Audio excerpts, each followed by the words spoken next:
Hunter x Hunter is one of my favorite anime and manga of all time. Surprising, I know. One of the many reasons why this is the case is the care and detail Togashi has put into Nen as a power system, using it to create some very simple yet creative, borderline generic yet innovative, and downright badass and beautiful abilities. This all the while minimally straying away from the rules he'd established very early on, opting to deepen and expand on them instead. However, in that vast sea of cool and creative Hatsu, their categories and mechanics, there are a few dozen or so that seem to skirt the line in one way or another. I've taken notice of and categorized 4 distinct ways in which 8 of these abilities stray from or are weird examples of the rules and precedents that have been previously set, or that they have set themselves. These categories are category discrepancy, category oddity, over-specificity, and overpoweredness. Let's begin.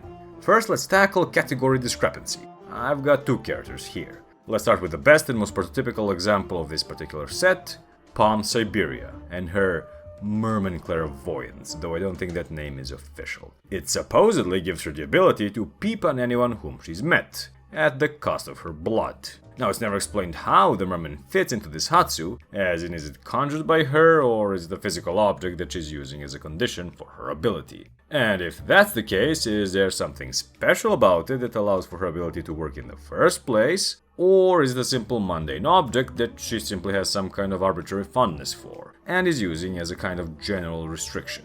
She's probably the type who'd think it looked cute.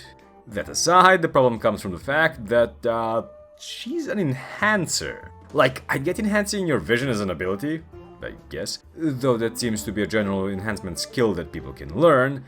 That's nonetheless simply not what she's doing, since she isn't enhancing her vision in any way we have ever seen enhancement being applied. For her ability to work, she'd need to be a specialist, who could simply do it because, hey, they're special. Or use a conjuration ability like Flutter to conjure objects that can see the target and transmit visual input.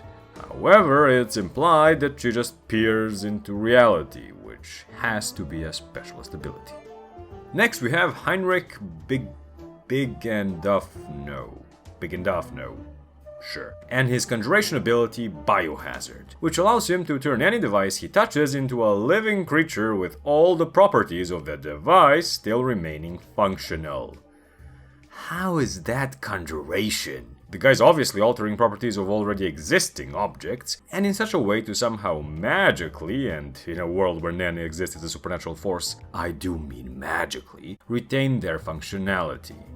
How?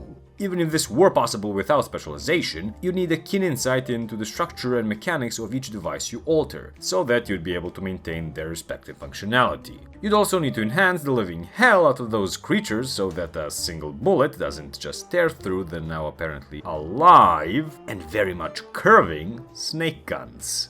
Alright, let's move on to category oddity. I've got 4 characters with 3 distinct oddities in this one. First off, let's tackle the fact that conjuration inexplicably allows you to alter your own body's morphology to such an insane extent that you can become a bike. That ancient I identify as an attack chopper meme is actually completely valid in the Hunter x Hunter universe. Stupid and extinct memes aside, while this was definitely a difficult one for me to wrap my head around, I think I may have done it. Tsubone, who can turn into a variety of vehicles, and Curtin, his name is absolutely hilarious in Serbian, who can turn into a ship or a car, do this by basically completely altering their physiology in such a way so as to not kill themselves by messing up some minor but vital detail, retain properties like speech, in Tsubone's case at least, all the while having all the properties of a specific vehicle. Well, this seemed to me borderline impossible and incongruous with how the category had been portrayed initially. Like, seriously, Izunabi's focus on conjuring material objects while teaching conjuration to Kurapika does feel slightly jarring in retrospect, considering, as we've seen thus far, conjuration is far from limited to simple materialization of inanimate objects. I may have, despite this, thought of a way to justify it. While not quite the same, Biscuit is another weird example of her category. She has said that her transformation happened gradually because she intensely desired it, and that she herself isn't sure of the exact mechanics behind it. Intuitively, it makes the most sense that if any category could accomplish such an effect, it would have to be transmutation, specialization excluded as always. However, transmutation was initially represented as being limited to altering the properties of one's aura, without any obvious capacity for altering one's physical traits. But Biscuit's example points to a different conclusion. If altering your body through transmutation is an obscure and unique mechanic of the transmutation category, it makes sense that conjurers, who as a baseline have an 80% proficiency for it, would be able to succeed in turning themselves into attack helicopters. In light of this, Heinrich's biohazard ability does make a bit more sense, but I do still think even this does not fully justify it. Changing your body into a specific vehicle, while a tough pill to swallow, is for the most part in line with what was established previously, and was as far as I was personally comfortable rationalizing without relying too much on headcanon as a crutch. Heinrich takes this to a whole different level though. His ability implies that he can turn any device into a living creature, which nonetheless still retains all the properties of that device, while seemingly keeping all the capabilities of that specific creature intact and controlling it. His ability could absolutely take up a whole smaller video as a separate topic, but I'll leave it here for now. As a quick side note, I wanted to add that while I really wanted to include Killa's claws as foreshadowing and further evidence for the potential of transmuters for altering their morphology, it really doesn't make much sense as he was not awakened to Nen at the time, and I think it's fairly reasonable to assume that Togashi had it minimally fleshed out as a power system at that point in the story. Staying on the theme of the Zoldycks, let's segue to the final and briefest example of category oddity, Silva. Can someone tell me what the hell this is? The man's a transmuter, so this is almost certainly a transmutation Hatsu, but I have no idea what the hell it's supposed to be, much less how he learned to actually transmute it. Is it supposed to be magnetized plasma? Explosive purple electricity? Generic badass side character ability that was never meant to be overanalyzed? I have no idea, but if any of you have a guess as to what it possibly could be, feel free to leave a comment below. Next, let's move on to ability over specificity. I decided to put only one character in this and the following category. Representing over-specificity is, of course, everyone's favorite scissoring psychopath from the Greed Island arc, Binolt. Binolt has the insanely specific ability to gain physique-related information on a person whose hair he's eaten. Now, the dude's obviously crazy for the most part, and the Hatsu is most likely specialization, since I'm really not sure which other category would fit the bill, and as the Hunterpedia states, it is similar to Pakunoda's Hatsu.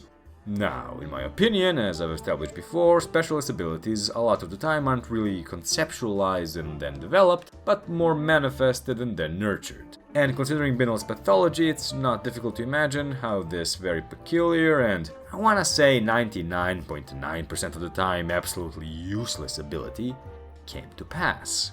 Binolt, however, was both extremely lucky and unlucky when he met the gang in Greed Island.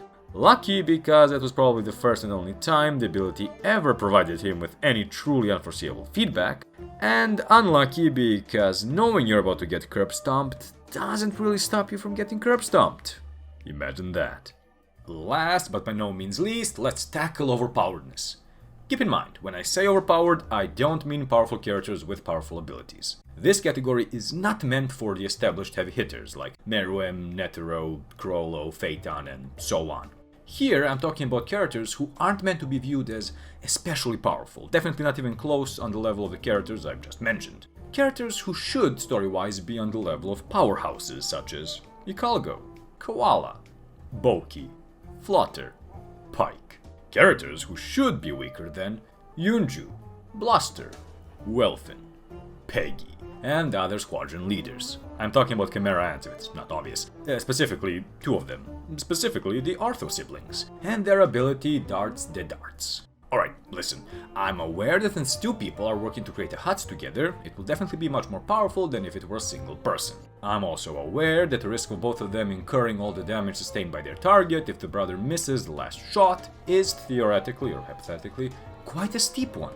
Consider the following though. A. They don't have to be the ones to personally place the tag that identifies their opponent as the target, as we could plainly see. B. The tag is impossible to remove, barring a Nen exorcist probably. C. The darts cannot be dodged as they materialize only at the very instant they strike the target.